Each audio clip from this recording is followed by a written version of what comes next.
দেশে চলমান গ্যাস সংকটের কারণে নরসিংদীর পলাশে অবস্থিত দক্ষিণ পূর্ব এশিয়ার অন্যতম বৃহৎ পরিবেশ বান্ধব সার কারখানা ঘোড়াশাল পলাশ ফার্টিলাইজার পিএলসি এর উৎপাদন আবারও বন্ধ হয়ে গেছে।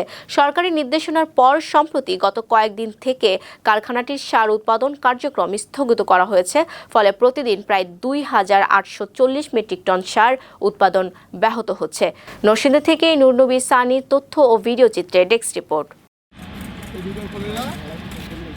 দেশের চলমান গ্যাস সংকটের কারণে দক্ষিণ পূর্ব এশিয়ার অন্যতম বৃহত্তম পরিবেশ বান্ধব ২,৮৪০ মেট্রিক টন উৎপাদন ক্ষমতাসম্পন্ন নরসিংদীর পলাশের ঘোড়াশাল পলাশ ফার্টিলাইজার পিএলসি সার কারখানার সার উৎপাদন বন্ধ রয়েছে।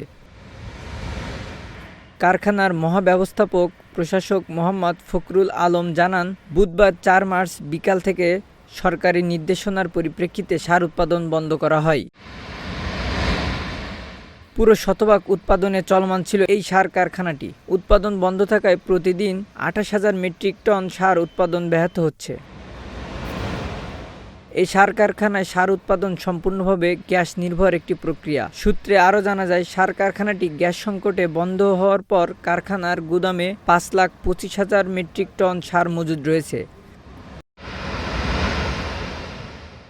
সার কারখানাটিতে নিরবিচ্ছিন্ন উৎপাদনের জন্য দৈনিক ৭১ থেকে ৭২ পিএসআই গ্যাসের প্রয়োজন হয়।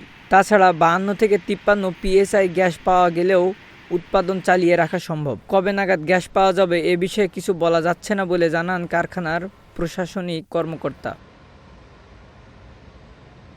এদিকে পলাশের Titas gas transmission and distribution অফিসে গিয়ে কাউকে পাওয়া যায়নি। পরে এখানকার দায়িত্বরত ম্যানেজার আল আমিনের মোবাইল নাম্বার একাধিক কল দিলেও পাওয়া যায়নি।